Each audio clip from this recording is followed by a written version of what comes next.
ಶಿಕ್ಷೆಯಿಲ್ಲದೆ ಒತ್ತಡವಿಲ್ಲದೆ ಮಕ್ಕಳನ್ನು ಓದಿನಲ್ಲಿ ಮುಂದೆ ತರುವ ಪರಿಹಾರ ವಿಧಾನ. ಒತ್ತಡವಿಲ್ಲದ ಓದುವ ವಾತಾವರಣ. ಓದುವುದು ಎಂದರೆ ಕೇವಲ ಪುಸ್ತಕ ಹಿಡಿದು ಕುಳಿತುಕೊಳ್ಳುವುದು ಅಲ್ಲ. ನಾವು ಕೂಡುವ ಜಾಗ ನಮ್ಮ ಮನಸ್ಸಿನ ಮೇಲೆ ನೇರ ಪರಿಣಾಮ ಬೀರುತ್ತದೆ. ಒಂದು ಪ್ರಶಾಂತವಾದ ವಾತಾವರಣವು ಏಕಾಗ್ರತೆಯನ್ನು ಕಾನ್ಸಂಟ್ರೇಷನ್ ಹೆಚ್ಚಿಸಿ ಕಲಿಕೆಯನ್ನು ಸುಲಭಗೊಳಿಸುತ್ತದೆ.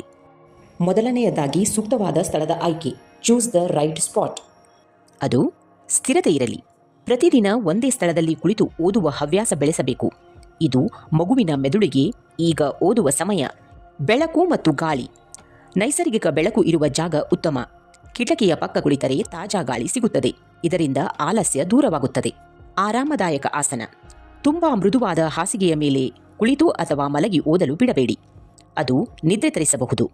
ಬೆನ್ನು ನೇರವಾಗಿಟ್ಟುಕೊಂಡು ಕೂರುವಂತೆ ಕುರ್ಚಿ ಮೇಜ್ ಬಳಸಿ. 2. ಗೊಂದಲ ನಿವಾರಣೆ. ಎಲಿಮಿನೇಟ್ ಡಿಸ್ಟ್ರಕ್ಷನ್ಸ್. ಡಿಜಿಟಲ್ ಡಿಟಾಕ್ಸ್ ಮಾಡಿ. ಓದುವ ಸಮಯದಲ್ಲಿ ಮೊಬೈಲ್ ಫೋನ್ ಇನ್ನಿತರ ವಸ್ತುಗಳು ಮಗುವಿನ ಕೋಣೆಯಲ್ಲಿರದಂತೆ ನೋಡಿಕೊಳ್ಳಿ. ಶಬ್ದ ನಿಯಂತ್ರಣ. ಮಗುವಿನ ಓದುವ ಸ್ಥಳ ಸಂಪೂರ್ಣ ಶಾಂತವಾಗಿರುವಂತೆ ನೋಡಿಕೊಳ್ಳಿ. 3. ವ್ಯವಸ್ಥಿತವಾಗಿರುವುದು.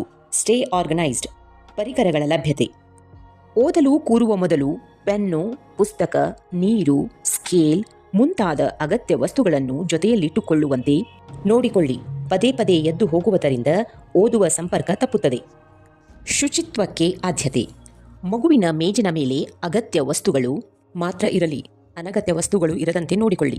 ಗೊಂದಲಮಯ ಜಾಗ, ಗೊಂದಲಮಯ ಮನಸ್ಸಿಗೆ ದಾರಿ. 4. ಮನಸ್ಸಿನ ಮೇಲೆ ಒತ್ತಡ ಕಡಿಮೆ ಮಾಡುವ ತಂತ್ರಗಳು. 1. ಪೊಮೊಡೊರೊ ತಂತ್ರ. ಪೊಮೊಡೊರೊ ಟೆಕ್ನಿಕ್. ಸತತವಾಗಿ ಗಂಟೆಗಟ್ಟಲೆ ಓದಿಸಬೇಡಿ.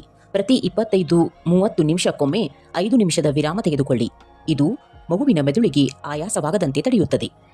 2. ಸಕಾರಾತ್ಮಕತೆ. ಮಗುವಿನ ಓದುವ ಜಾಗದಲ್ಲಿ ಸಣ್ಣದೊಂದು ಗಿಡ ಅಥವಾ ಸ್ಫೂರ್ತಿದಾಯಕ ಉಕ್ತಿಗಳನ್ನು ಇನ್ಸ್ಪಿರೇಷನಲ್ ಕೋಟ್ಸ್ ಹಾಕಿ. ಇದು ಓದುವ ಉತ್ಸಾಹವನ್ನು ಇನ್ನೂ ಹೆಚ್ಚಿಸುತ್ತದೆ. 5. ದೈಹಿಕ ಮತ್ತು ಮಾನಸಿಕ ತಯಾರಿ. ನೀರು ಹೈಡ್ರೇಷನ್. ಸಾಕಷ್ಟು ನೀರು ಕುಡಿಯಬೇಕು.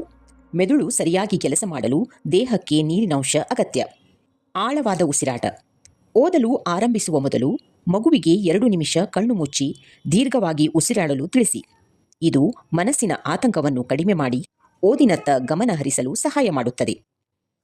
ನೆನಪಿರಲಿ, ವಾತಾವರಣ ಚೆನ್ನಾಗಿದ್ದರೆ ಕಠಿಣವಾದ ವಿಷಯವು ಸುಲಭವಾಗಿ ಅರ್ಥವಾಗುತ್ತದೆ. ಮಗುವಿನ ಕಲಿಕೆಯ ಜಾಗ ಅವರ ಪ್ರಗತಿಯ ದೇಗುಲವಿದ್ದಂತೆ.